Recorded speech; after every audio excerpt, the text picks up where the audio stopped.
Now, I'm going to be signing a couple pieces of legislation. I do want to acknowledge Senators Rodriguez and Leak, who were sponsors of SB 322 and SB 606, respectively. They couldn't be here today, but they had a big role to play in bringing this to the finish line. I think a lot of people remember recently, I think it was about a year and a half ago, you started to see a lot of this issue of squatting that was happening, not really in Florida to the extent it was happening in like California. I mean, the usual suspects you would see. And squatting, you know, there's actually a basis for it in like American history, because it's like when people were settling the West, when people like would go on property, if no one else was using it, then you could potentially develop property rights over a time period. And that was just viewed as more efficient than if you had to track down. There's a lot of reasons for that. Bottom line is that didn't necessarily upend the way people do business normally. But to apply that in like a residential context where you move into some house because somebody's a seasonal resident, you just start living there, and somehow you have rights all of a sudden when you never were able to do. You literally had people just breaking into homes and just taking over homes. And then to get them out was like a huge deal. And then property owners would go back in like New York and all this stuff. They're like, I can't get my property back for 9 months or a year or whatever, and all this other stuff. And it was a cottage industry. People were being told that you can do this, and it was a way to basically get, you know, quote unquote free lodging. And so we said that is not going to fly in the state of Florida. We are not going to let people's private residences, even if it's a vacation home, be commandeered by people who aren't paying to be there, don't have a right to be there. We're not going to let the law create roadblocks for property owners just to be able to exercise their rights. So we signed the strongest anti-squatting legislation in the country last year. And that was really, really good. I know some other states have followed suit. And as good as that was really focusing on residential squatting. And that's probably where you see a good chunk of it for sure. And we in Florida, you know, my thing is people know not to try this stuff here as easily. They know that there's much more risk for them to get held accountable than in some of these other places. I mean, you literally had, I think it was like a year ago, it even got on CNN. There were illegal alien, like theft rings, basically. And what they would do, they would steal in New York, and then they'd take the profits of what they would sell or whatever, and then they'd come to Florida and blow the money down here, like vacationing, and then they go back to New York and do the same thing. And someone says, oh, well, why don't you just stay in Florida and steal there? They said, because they put you in jail in Florida when you do that. So I think people kind of get, like, not the most target-rich environment. There's a huge downside for you if you try to do it. But I think with what we did with the residential squatting, it's been really, really effective. Basically, it just gives tools.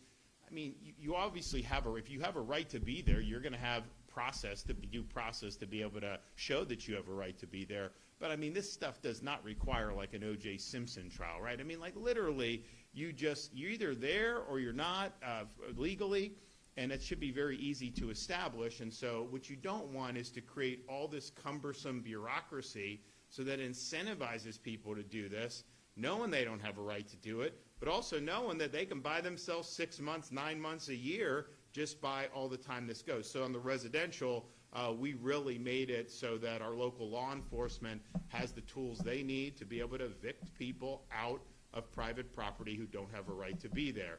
And certainly in a place like Sarasota, we have seasonal residents. You know, there's people that are gone now and they won't come back until October. Well, what would you think? You show up in October and you see some family just living in your house or something that they had no right to be there.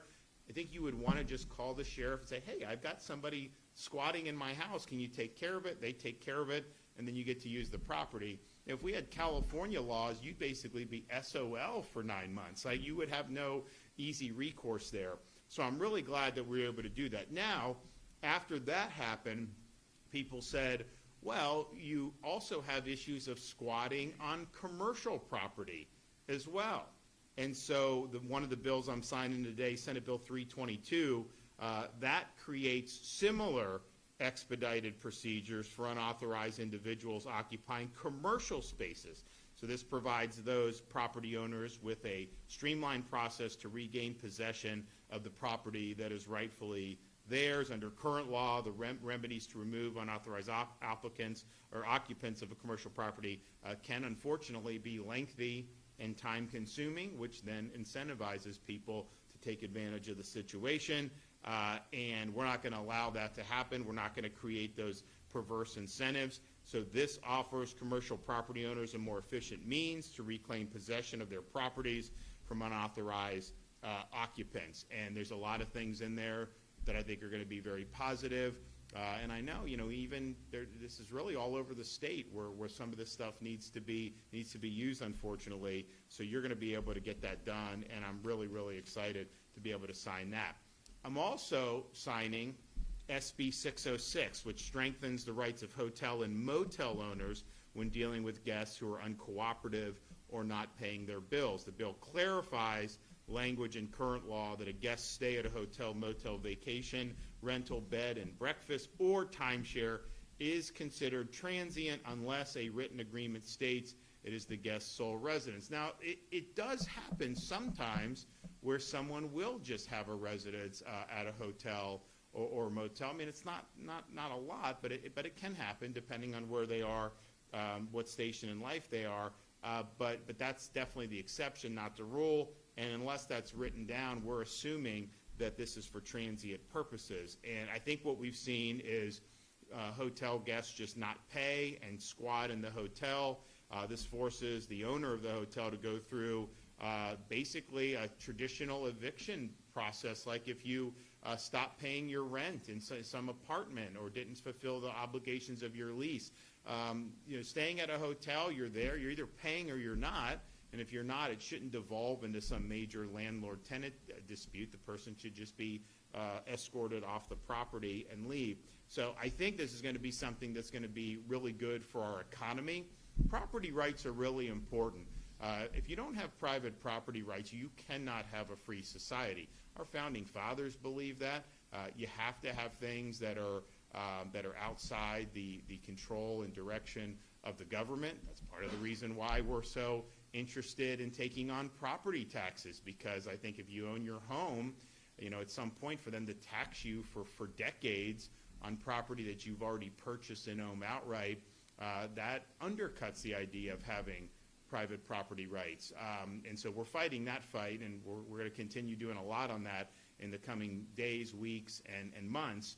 But as a whole, you have to have rule of law, and you have to have enforcement for private property rights. And when that happens, you have a chance to have a free society flourish. When it doesn't happen, it's like throwing sand in the gear of the economy. It's much harder to have strong growth. It's much harder to produce opportunities. And I think some of these states that have let this squatting get out of hand, they're going to come to regret that they did that in the future, because I do think people look at this, and if you're going to be investing in property, you want to know that you're going to actually be able to control that property. And for Pete's sake, you shouldn't have people just show up and start squatting on that property and then all of a sudden be able to weaponize the law against you when you didn't do anything wrong. So I appreciate the folks that were involved in this legislation. We will make sure that our folks have the tools they need to be able to uphold the very, very significance of private property rights. Okay, we're going to have a lot of great speakers